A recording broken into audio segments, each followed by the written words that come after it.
देखो जैसे same question हम लोगों ने मॉडुलस में किया था, उससे ही मिलता जुलता क्वेश्चन अगर हमको फ्रैक्शनल पार्ट में दिया जाए, है ना, करने का तरीका हमेशा सेम होगा। सबसे पहले जैसे हमने मॉडुलस की वैल्यू y के टर्म में निकाली थी, यहां भी वही करेंगे, फ्रैक्शनल पार्ट की वैल्यू y के टर्म में फाइंड करेंगे। ठीक है, देखो फिर वही मेथड होगा अपना, क्या क्रॉस मल्टीप्लाई किया y into fractional part of x minus 3y equal to 2 fractional part of x minus 1। ध्यान दो, fractional part of x common लेंगे तो क्या बचेगा बोलो, y माइनस 2 बराबर 3y माइनस, इसको डल लाएंगे, है ना, fractional part of x common लेंगे, ये हो जाएगा 3y माइनस 1। देखो फ्रैक्शनल पार्ट ऑफ x क्या बन गया, ये बन गया 3y minus 1 upon y minus 2। अब क्या करेंगे, देखो फ्रैक्शनल पार्ट की वैल्यू हमको मालूम है फ्रॉम 0 to 1 होती है ना, ये फ्रैक्शनल पार्ट की रेंज होती है ना, फ्रैक्शनल पार्ट की रेंज क्या होती है, क्लोज इंटरवल 0 to 1। इसका यूज करेंगे।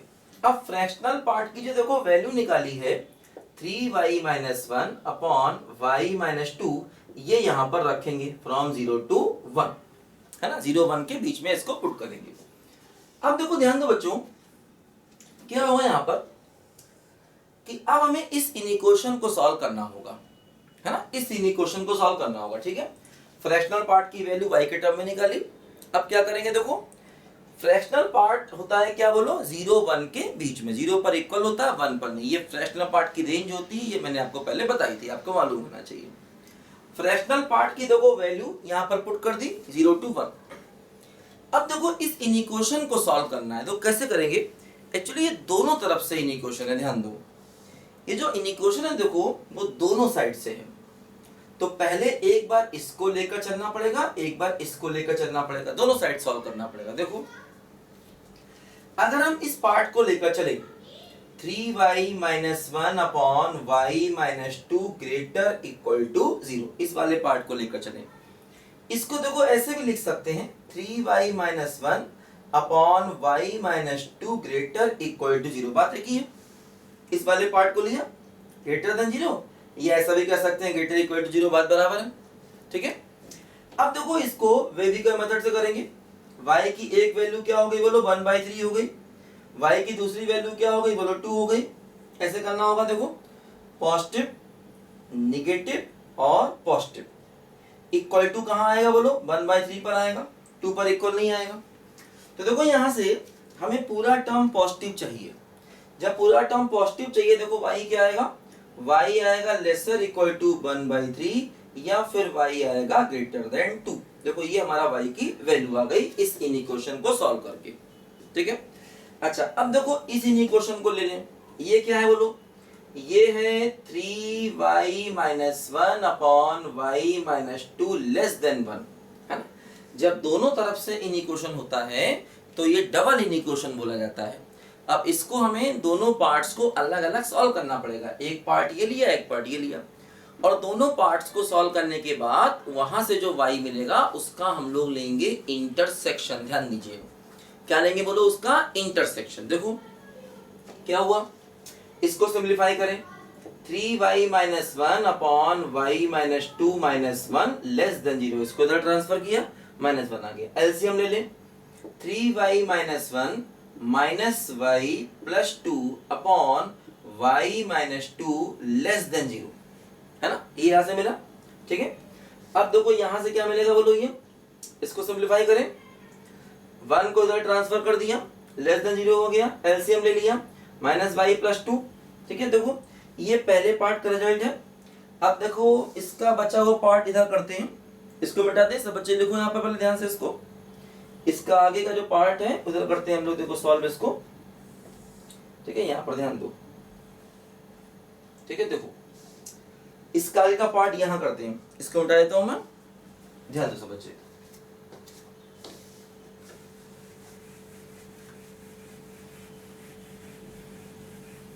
देखो इसके बाद ये क्या बना, ये बन गया बोलो 2y plus 1 upon y minus 2 less than 0, है ना। देखो ये 2y plus 1 upon y minus 2 less than 0। अब इसको फिर वेविकर मेथड से सॉल्व करूं तो क्या होगा देखो y की वैल्यू, एक वैल्यू हो गई 2 और एक वैल्यू क्या हो गई बोलो -1/2। ऐसे होगा पॉजिटिव, नेगेटिव और पॉजिटिव। लेस देन 0 का मतलब क्या हो गया नेगेटिव। तो देखो y की वैल्यू क्या आ गई -1/2 से लेकर के 2 तक, ये देखो y की वैल्यू आ गई, है ना। लेस देन 0 चाहिए नेगेटिव। अब देखो जो y के दो आंसर हैं, एक आंसर देखो y का ये वाला आया है 1 और एक आंसर देखो y का ये वाला आया है 2। इन दोनों आंसर का लेना पड़ेगा हमको क्या बोलो इंटरसेक्शन, है ना। y के दो आंसर हैं, इन दोनों आंसर्स का लेना पड़ेगा हमको क्या बोलो इंटरसेक्शन। देखो अब इन दोनों का इंटरसेक्शन कैसे लेंगे, देखो ध्यान दो, एक नंबर लाइन बना लिया जाए। ये क्या कहता है, ये कहता है कि y 1/3 से कम होगा। देखो यहां पर कहीं होगा 1/3, तो 1/3 के बराबर होगा या कम होगा y। और दूसरा केस क्या है, देखो y 2 से ज्यादा होगा, यहां देखो 2 ऐसे करके, ठीक। y 1/3 से कम होगा और 2 से ज्यादा होगा। ये देखो y क्या कहता है, यहां पर कहीं देखो -1/2 होगा, है ना, -1/2 और यहाँ 2 तो है ही। अब देखो यहाँ भी सर्कल और यहाँ भी सर्कल, y की वैल्यू -1/2 से 2 तक क्या करना है, फर्स्ट और सेकेंड का इंटरसेक्शन लेना है, ठीक है। फर्स्ट और सेकेंड का हमको चाहिए इंटरसेक्शन, ठीक है। तो एक फर्स्ट वाले को पहले हमने नंबर लाइन पे ड्रॉ कर दिया, 1/3 से लेस या 2 से ग्रेटर, और देखो सेकेंड वाले को -1/2 से 2 तक ड्रॉ कर दिया, ठीक है, क्योंकि -1/2 1/3 के पीछे आएगा, निगेटिव है। अब देखो दोनों में कॉमन क्या है, देखो ये वाला पार्ट दोनों में कॉमन आया, देख रहे हैं आप, ये वाला पार्ट देखो, ये वाला पार्ट दोनों में कॉमन आया। देखो ये हमारे क्वेश्चन का फाइनल आंसर, क्या आंसर हुआ बोलो, कहां से कहां तक हुआ, -1/2 से लेकर के कहां तक बोलो 1/3 पर इक्वल। ध्यान दीजिए, देखो -1/2 पर सर्कल है तो वो कॉमन नहीं होगा, -1/2 दोनों में कॉमन नहीं होगा, -1/2 पर देखो इक्वल नहीं है, लेकिन देखो 1/3 पर इक्वल है, तो 1/3 दोनों में कॉमन होगा, है ना। -1/2 दोनों में कॉमन नहीं होगा, देखो वहां पर इक्वल नहीं है, लेकिन 1/3 पर इक्वल है, वो दोनों में कॉमन होगा। तो ये हमारे क्वेश्चन का क्या आ गया बोलो, फाइनल आंसर आ गया। ध्यान दीजिए, है ना, ये हमारे क्वेश्चन का फाइनल आंसर आ गया, मतलब पूरे क्वेश्चन का आंसर, पूरे फंक्शन का रेंज, ठीक है। दोनों का इंटरसेक्शन लिया। फिर ध्यान दीजिए, -1/2 पर यहां सर्कल है, मतलब -1/2 इसके पास नहीं है, इसके पास है, तो दोनों में कॉमन नहीं होगा, देखो इसलिए उस पर इक्वल नहीं लगाया है। जबकि 1/3 इसके पास भी है और इसके पास, दोनों के पास है, दोनों में कॉमन होगा, इसलिए उस पर इक्वल लगाया, है ना। तो ये हमारे क्वेश्चन का फाइनल आंसर बन गया, दोनों का इंटरसेक्शन। तो ऐसे करने पड़ते हैं हमें क्वेश्चन। देखो ये सारे क्वेश्चन कई बार डिफरेंट एग्जाम में पूछे जा चुके हैं, इनकी रेंज को लेकर के। तो इस तरीके से हमें ये क्वेश्चन सॉल्व करने होते हैं, ठीक है। नोट करो सब बच्चे ध्यान से। अब ऐसा कोई भी क्वेश्चन होगा हम उसको सॉल्व कर लेंगे। जैसे यहाँ पर हम लोगों ने देखा कि मॉडुलस हो, फ्रैक्शनल पार्ट हो, ऐसे साइन कॉस भी हो सकते हैं, उनका कोई क्वेश्चन होगा तो उसको भी हम लोग सॉल्व कर लेंगे। इसको मिटाएं, देखो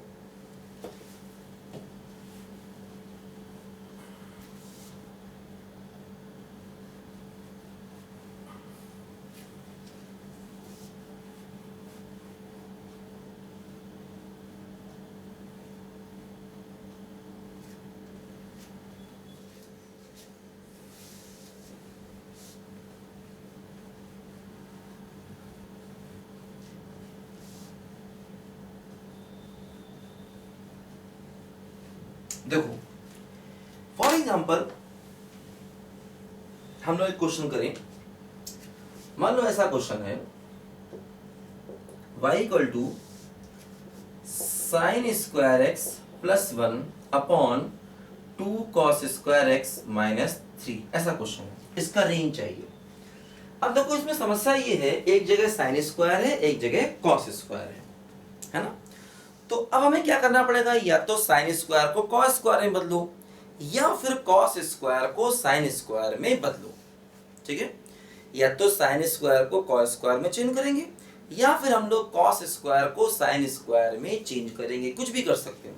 मान लो हमने सोचा हम कॉस स्क्वायर को साइन स्क्वायर में बदल देंगे, तो क्या हो जाएगा, देखो साइन स्क्वायर एक्स प्लस 1, देखो नीचे ये कॉस स्क्वायर, इसको लिख लें 1 minus sine square x minus 3।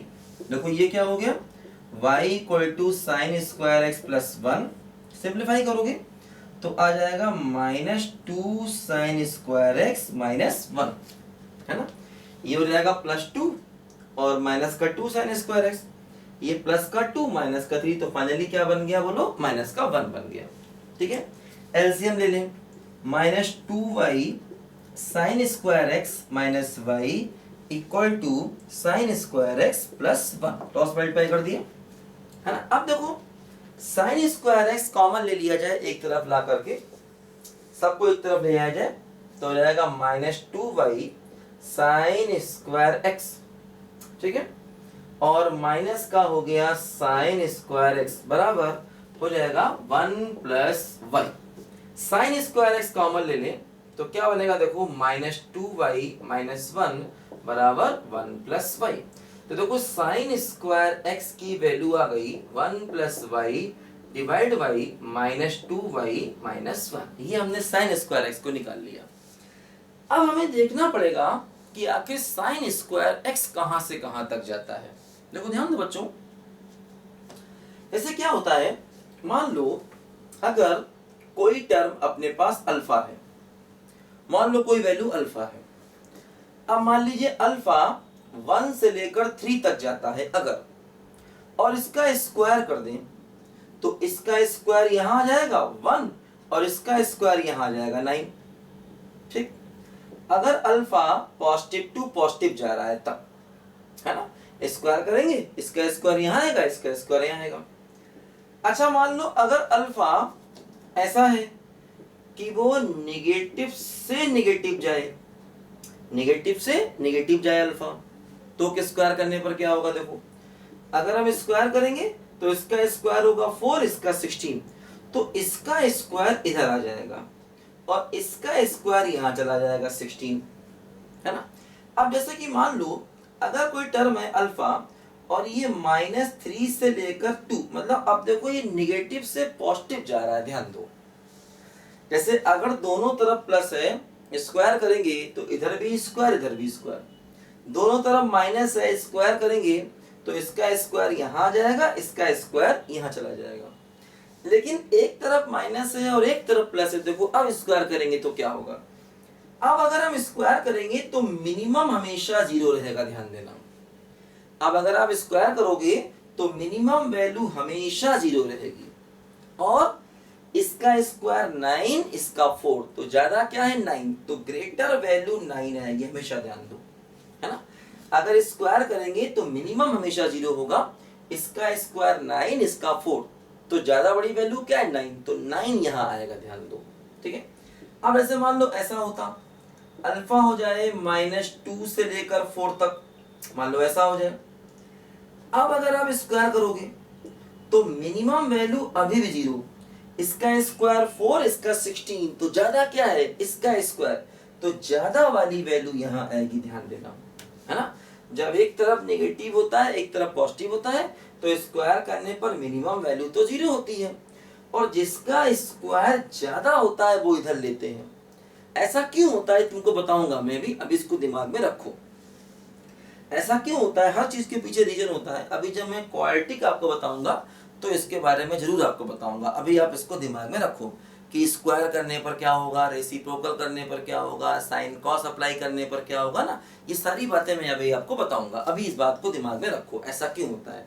इसके पीछे एक्चुअली रीजन होता है इसके ग्राफ, इसका जो ग्राफ है वो इसके पीछे का रीजन होता है। देखो ध्यान दो, ये देखो मैंने क्यों बताया, देखो मैंने इसलिए बताया कि जैसे हमको मालूम है कि साइन एक्स की वैल्यू क्या होती है, -1 से 1 तक होती है उसकी रेंज।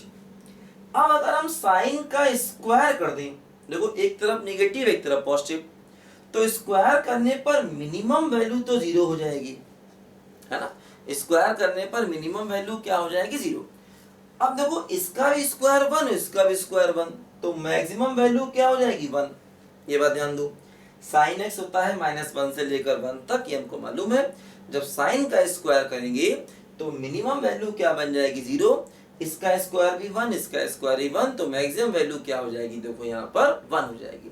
तो इसलिए याद रखो कि साइन स्क्वायर एक्स की रेंज 0 से लेकर के 1 तक होगी और उसकी वजह देखो ये है। तो कभी भी इन इक्वेशन में अगर स्क्वायर करना पड़ जाए तो इस बात को ध्यान में रख करके स्क्वायर करना है। ध्यान दो बच्चे, है ना। इसकी वजह क्या है, इसका रीजन क्या बताऊंगा मैं आपको। हर चीज का रीजन होता है देखो, लेकिन अभी इसको ध्यान रखो। अगर अभी इसमें पड़ गए तो फिर ये सवाल नहीं हो पाएगा, है ना। अगर अभी इसमें ज्यादा चले गए तो एक क्वेश्चन बीच में रह जाएगा। देखो ध्यान दो, आप क्या करें, देखो हमने देख लिया कि साइन स्क्वायर एक्स जो है वो 0 से 1 के बीच में है ना। साइन स्क्वायर एक्स क्या हो गया बोलो, लाइज बिटवीन 0 to 1। देखो इधर इक्वल था, इधर भी इक्वल था, इसलिए यहां पर इक्वल आया, ध्यान देना। अब साइन स्क्वायर की देखो वैल्यू ये है 1 + y अपॉन -2y - 1। ये हो गया greater equal to 0, lesser equal to क्या हो गया बोलो, 1 हो गया, है ना। साइन स्क्वायर की देखो ये वैल्यू, ठीक। अब हमें फिर देखो दोनों इन इक्वेशन को सॉल्व करना पड़ेगा। एक इन इक्वेशन देखो ये वाला हो गया और एक ये वाला हो गया, दोनों को अलग अलग सॉल्व करके जो y की वैल्यूज आएगी उसका इंटरसेक्शन चाहिए होगा, है ना। एक इन इक्वेशन देखो ये हो गया, एक ये हो गया, तो दोनों को सॉल्व करने के बाद जो उसका रिजल्ट आएगा वो इन दोनों का इंटरसेक्शन लेना पड़ेगा। ठीक है, दो करते हैं सॉल्व, 1 बाय 1 सॉल्व करते हैं। देखो सबसे पहले इसको लिख लो, पहले सब बच्चे इसको लिखो पहले, फिर दोनों को अलग अलग सॉल्व करते हैं।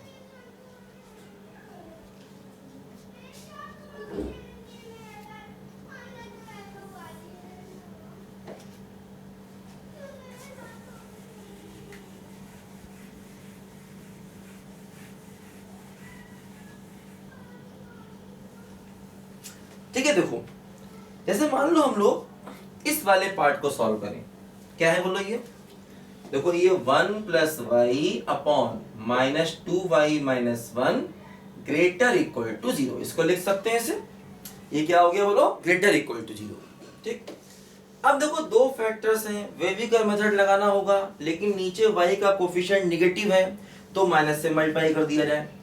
तो देखो माइनस से मल्टीप्लाई करेंगे तो ऊपर y + 1, नीचे हो जाएगा 2y + 1 और इन इक्वेशन चेंज हो जाएगा, है ना। क्या किया हमने, देखो दोनों तरफ -1 से मल्टीप्लाई कर दिया, -1 से। ठीक, इधर का -1 नीचे ले लिया और इधर का -1 0 से मल्टीप्लाई किया तो 0 ही रहा। इधर का -1 जब नीचे लिया तो 2y + का 1 हो गया और इन इक्वेशन को चेंज कर दिया। अब देखो क्या हुआ, नंबर लाइन बनाया जाए, यहां से y की वैल्यू क्या आएगी, -1, यहां से y की वैल्यू क्या आएगी, -1/2। ऐसे होगा पॉजिटिव, नेगेटिव और पॉजिटिव। इक्वल है तो कहां पर डॉट आएगा बोलो, -1 पर डॉट आएगा। इक्वल है इसलिए कहां पर डॉट आएगा बोलो, -1 पर। लेस देन 0 चाहिए तो देखो y क्या आ गया, y आ गया -1 से लेकर के -1/2 तक। ये देखो हमारी y की वैल्यू आ गई इस इन इक्वेशन से। ठीक, अब देखो दूसरा इन इक्वेशन लेना होगा, दूसरा देखो राइट वाला है, इसको देखते हैं। दोनों इन इक्वेशन को अलग अलग सॉल्व करके उसका इंटरसेक्शन निकालेंगे, तब हमको आंसर हमेशा मिलेगा। देखो ध्यान दो बच्चों, देखो दूसरा इन इक्वेशन क्या हो गया, देखो ये है यहाँ पर 1 + y upon divide by -2y - 1 और लेसर इक्वल टू 1, ऐसे आया देखो दूसरा। ठीक है, राइट साइड वाला।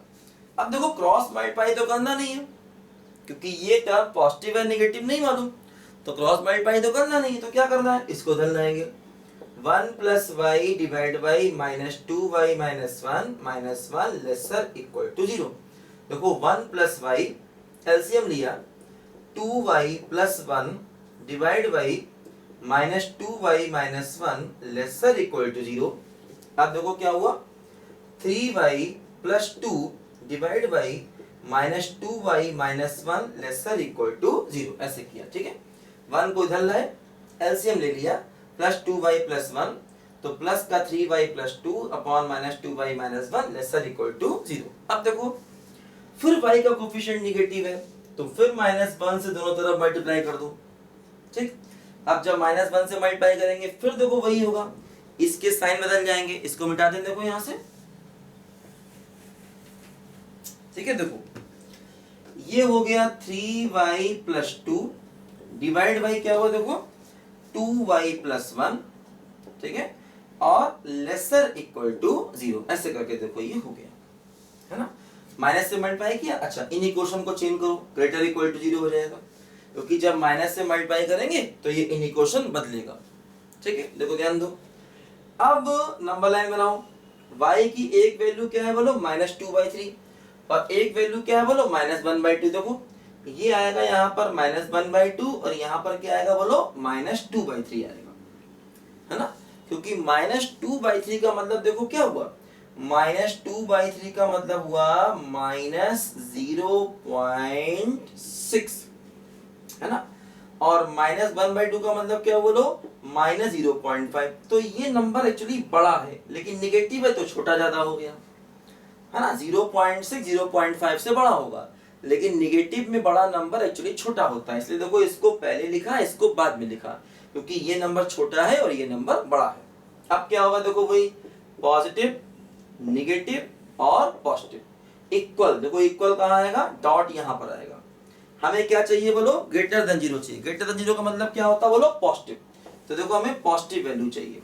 क्या हुआ देखो यहाँ पर ध्यान दो, अब y की वैल्यू क्या आ गई, लेसर इक्वल टू -2/3 आ गई, या फिर y की वैल्यू ग्रेटर देन -1/2 आ गई। y हमें देखो पूरी वैल्यू पॉजिटिव चाहिए, पॉजिटिव यहाँ पर है या फिर यहाँ पर है, तो इससे कम लेना है या इससे ज्यादा लेना है। अब देखो हमें यहाँ पर दो आंसर मिले, एक आंसर देखो यहाँ पर हमें ये मिला 1 और एक आंसर देखो हमें यहाँ मिला 2। अब हमें क्या लेना होगा, अब हमें 1 और 2 का इंटरसेक्शन निकालना होगा, है ना, दो अलग अलग इक्वेशन थे, दोनों को अलग अलग सॉल्व किया, सॉल्व करने के बाद दोनों क्या निकालना होगा, इंटरसेक्शन। देखो ध्यान दीजिए, नंबर लाइन को बना लिया, ये क्या है बोलो -1 और ये क्या है बोलो -1/2। ठीक, ये क्या है बोलो, ये है -2/3, तो देखो -2/3 जो है वो यहाँ कहीं आएगा और ये -1/2। देखो ये इन इक्वेशन क्या है, ये है -1 पर इक्वल डॉट से लेकर के -1/2 पर सर्कल, है ना, यहां से यहां तक, यहां पर डॉट यहां सर्कल। ये क्या है देखो, ये है -1/2 से लेस या इक्वल से लेकर के -1/2 से ग्रेटर, ऐसे आया। ठीक, -1/2 है, -2/3 उससे छोटा होगा और -1 देखो उससे भी छोटा होगा, तो ये वाला जो इन इक्वेशन देखो है ये -1 से -1/2 तक है, -1 पर इक्वल है, यहाँ पर इक्वल नहीं है, और ये क्या है बोलो -2/3 से लेस या -1/2 से ग्रेटर। अब देखो दोनों में कॉमन चीजें देखो, देखो कॉमन यहाँ से यहाँ हुआ, देखो ऐसे करके ये पहला पार्ट कॉमन हुआ, तो फाइनली y की वैल्यू क्या मिली, देखो y की वैल्यू मिल गई -1 से लेकर के -2/3 तक। ये हमें क्वेश्चन का फाइनल आंसर मिल गया, -1 से लेकर के -2/3 तक, है ना, तो ये हमें अपने क्वेश्चन का फाइनल आंसर मिल गया, ध्यान दीजिए। ठीक है, तो ऐसे हमें इस टाइप के जितने भी क्वेश्चन होंगे वो सब निकालने होंगे, ध्यान दो। ठीक है, देखो अब कभी कभी देखो ऐसा होता है कि ऐसे क्वेश्चन में भी वो x की कोई स्पेशल वैल्यू दे देता है, कभी कभी ऐसा भी करता है। जैसे यहाँ तक हमने देखा अभी साइन का क्वेश्चन दिया, हमने क्या किया, साइन कॉस दोनों में था, कॉस को साइन में चेंज करके सिंपल वेरिएबल एक वेरिएबल में लाए। देखो बताता हूँ मैं आपको, इसको लिखो सब बच्चे ध्यान से,